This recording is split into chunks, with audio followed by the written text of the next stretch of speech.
I see gender as something that's fluid, something that can change.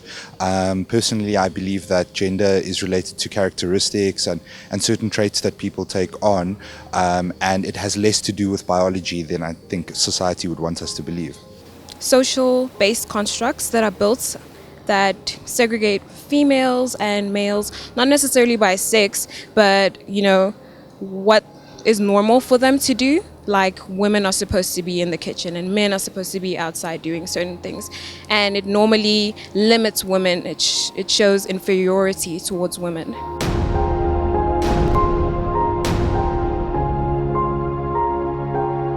The domination of one over the other. It's not always the overt hitting, raping, hurting of people, but it can also be demeaning behavior towards people, so it can be psychological or emotional.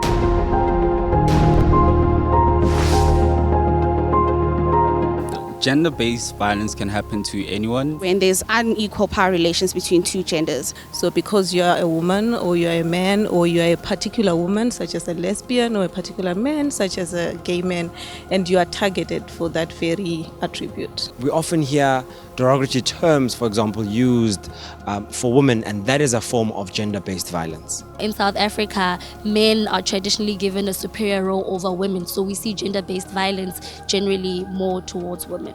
It's inhumane.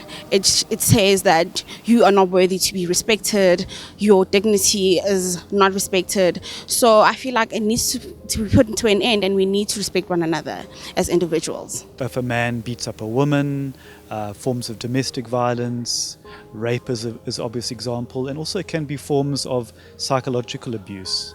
Sexual harassment is definitely a category of gender-based violence where one is using their power inappropriately, wanting sexual favors and threatening the person with their job, with taking away money or reporting them for some or other reason.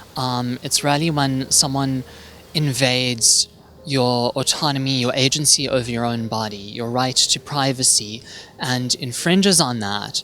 And people do it because they feel like they can get away with it because the system and the odds are all stacked in their favor. This is a serious problem, and everybody has a role to play in ending not only gender-based violence, but every form of gender-based violence, including sexual harassment. Gender-based violence has to end, and we have to take steps, and we're not prepared to excuse it any longer.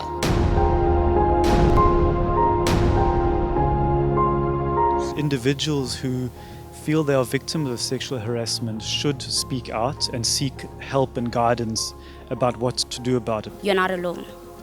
I've also experienced it, but the problem is that we don't report it because we feel that we need to protect the people, or it's a norm in society. Further educate our society. We have to alert people that women should not be objectified. People of other sexualities must not be objectified. Speak out, speak up.